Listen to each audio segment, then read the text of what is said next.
Sumigaw ako ng sumigaw doon, as in pang horror film talaga yung sigaw ko. Pagkatapos, dali-dali akong bumalik sa bahay at uminom ng malamig na tubig, as in yung puro yellow pa talaga. Naligo din ulit ako at malamig na tubig din ang pinangpaligo ko. Buti na lang at effective ang ginawa ko dahil napaos ako. Yes.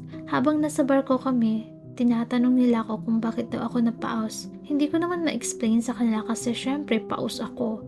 Ang talino ko talaga. Pagdating namin sa Laguna, napanganga ako sa laki at ganda ng bahay ni Tia Rosario. Wow, mayaman at kilala rin pala ang pamilya nila Ina dito sa Laguna at ipinagkasundo lang siya kay Ama. At syempre, nalaman ko yun dahil kwento na sa akin ni Tia Rosario.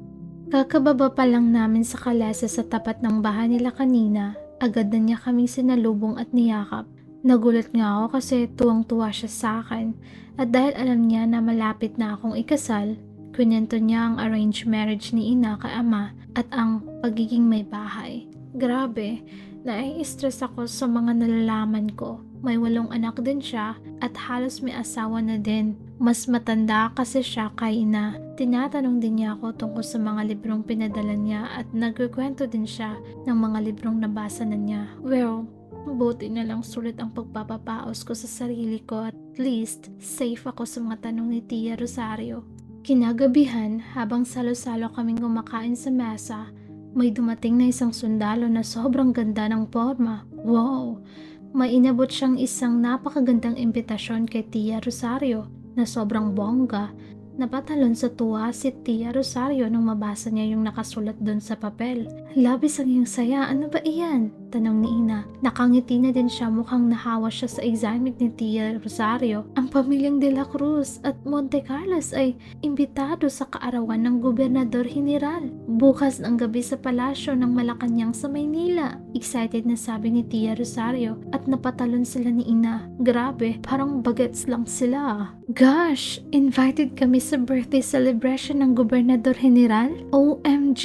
Ang Gobernador General ay ang pinakamataas na opisyal ng pamahalaan, parang presidente, at kinatawan ng kaharian ng Espanya. Nakangiti naman ng todo si Don Alejandro at nagpapalakpak naman si Maria. Oh my gosh! So it means makaka-attend ako sa isang bonggang party ng kasaysayan. Feel ko, di rin ako makakatulog dahil sobrang excited na din ako. Kinagabihan, tabi-tabi kami natulog ni Maria, Ina at Tia Rosario. May dalang pampahid sa mukha si Tia Rosario, parang facial mask. At sabay-sabay kaming nag-beauty rest. OMG! First time ko din ma-experience to. Never namin nagawa to nila Jenny at Emily dahil wala naman kaming mommy. Sa totoo lang, parang nag-e-enjoy na talaga ako sa panahong to. Kinabukasan, maaga din kaming nagising at nag-exercise kami sa loob ng bahay. Marunong mag-yoga si Tia Rosario at natutunan niya pa iyon sa ibang bansa. Gosh, fail ko. Magkakasundo talaga kami ni Tia Rosario.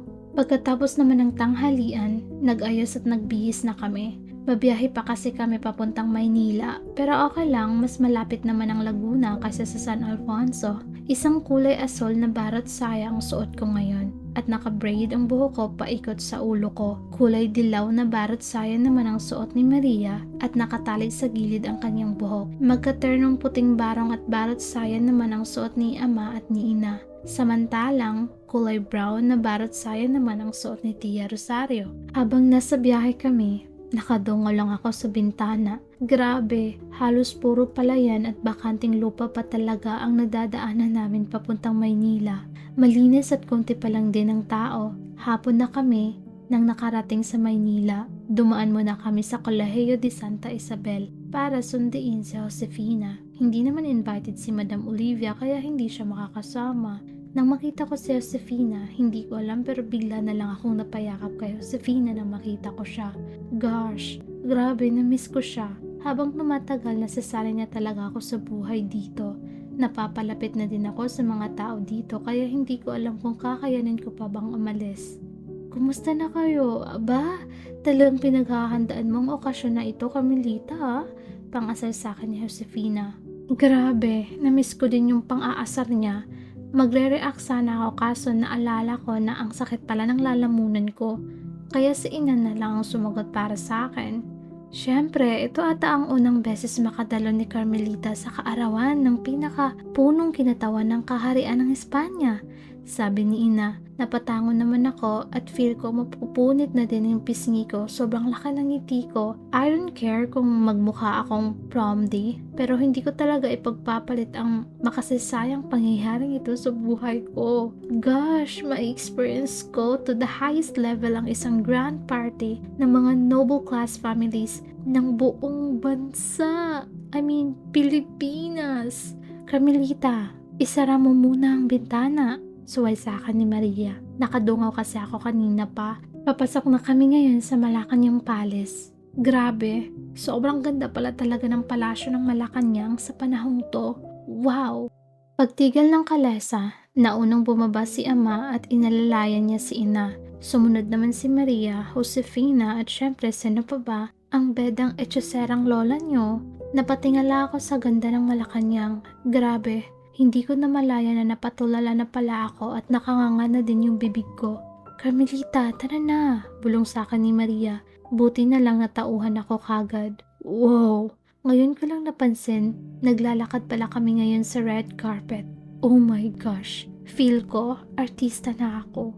Marami ring sumasalubong sa amin ng mga lalaki at babae na ang bobongga din ang suot.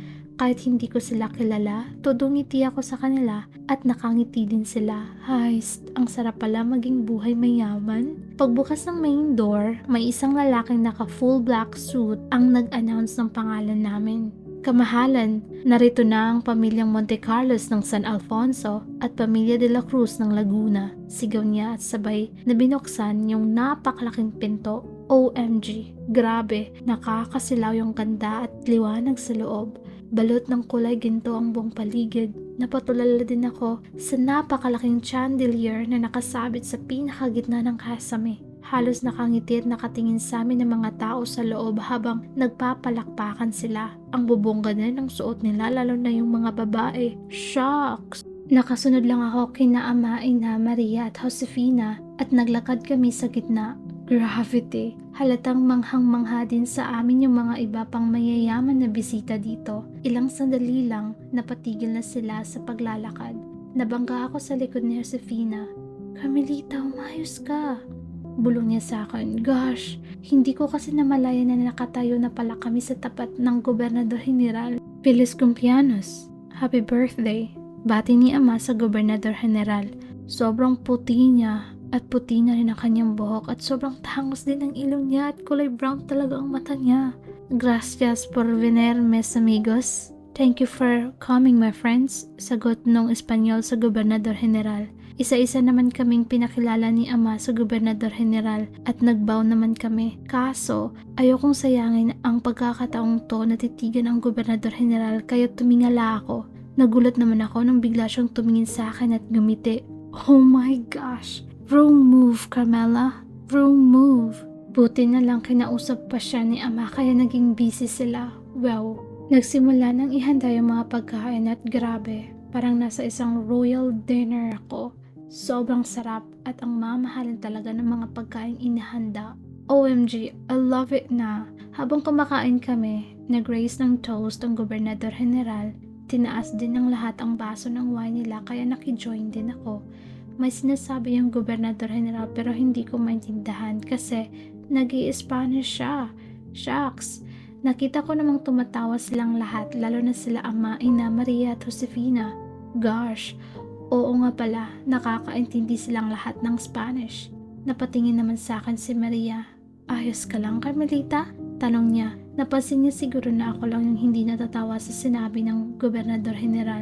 Nagjo-joke ata siya kaso di ko naman maintindihan. Oo naman, ayos lang ako. Nakakatawa naman yung sinabi niya, sagot ko. At nakitawa na din ako sa kanila. Napalingan naman si Ina at ngumiti siya. Well, buti na lang nalusutan ko to. Pagkatapos ng kainan, nagsalita ulit sa gitna yung Gobernador General. Gosh, wala bang pwedeng mag-translate sa akin? Feel ko na uupi tuloy ako kasi nagtatawanan na naman silang lahat. Pero syempre, hindi ko pinahalata na hindi ako nakakaintindi ng Spanish. Kaya nakikitawa din ako kapag tumatawa sila. Char. Sa wakas, sayawan na, narinig kong sabi ni Maria. Oo, so yung mahabang sinabi ni Gobernador General, ang ibig lang palang sabihin nun is sayawan na? Biglang nag-play ang isang nakakaindak na music mula sa orchestra na nasa gilid. Agad akong hinila ni Maria at Josefina sa gitna at nakijoin kami sa iba pang sumasayaw. Wow, grabe, hindi ko na rin mapigilang sumayaw. Pero habang sumasayaw ako, biglang napahinto si Josefina. Carmelita, ayusin mo naman ang sayaw mo. Suway niya. Tapos binigyan niya ako ng, "What you doing, look? Gosh, nakalimutan ko. Wala pala ako sa modern world." Hindi ko na malaya na sumasayaw na pala ako ng hip-hop. Bigla namang natawa si Maria at nagulat ako nung bigla niya akong gayahin. Nag-hip-hop moves din siya. Magrereklamo pa sana si Josefina pero pinilit siya ni Maria na mag-hip-hop moves. Kaya in the end, kaming tatlo habang nakasuot ng bonggang barat saya sa gitna ng isang grand formal party ay sumasayaw ng hip-hop. Halos isang oras din kaming nagpakabaliw sa pagsayaw. Nakita naman naming sumasayaw din si ama at si ina at nagtatawanan din sila. Grabe, sa totoo lang, hindi ko mapigilang mapangiti sa tuwing makikita ko ang mga ninuno ko, ang pamilya ni Carmelita. Masaya at buo ang pamilya nila. Sobrang naiinggit ako. Ilang sandali lang, biglang nagbago na yung music. Pang-waltz na yung tinutugtog ng orchestra. Kaya umupo na kaming tatlo. Grabe, pinagpawisan ako sa pinagagawa namin kanina. Kukuha lang ako ng tubig, sabi ni Maria. Sasama ako, sabi naman ni Josefina.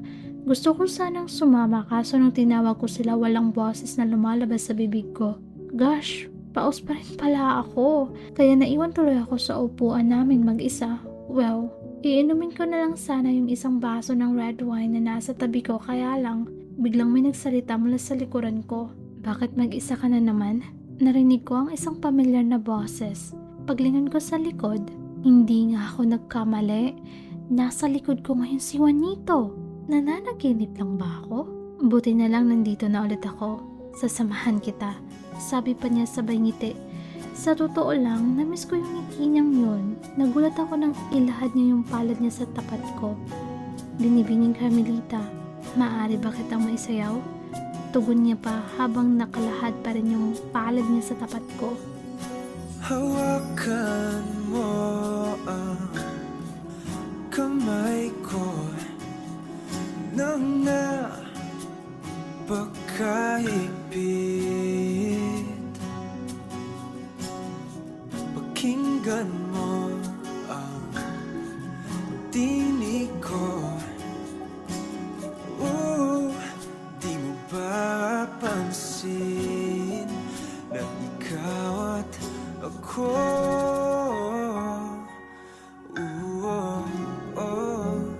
Tayo'y pinagtagpo.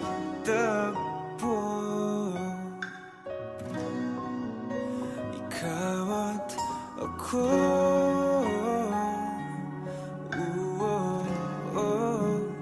Di na muling magkakalayo.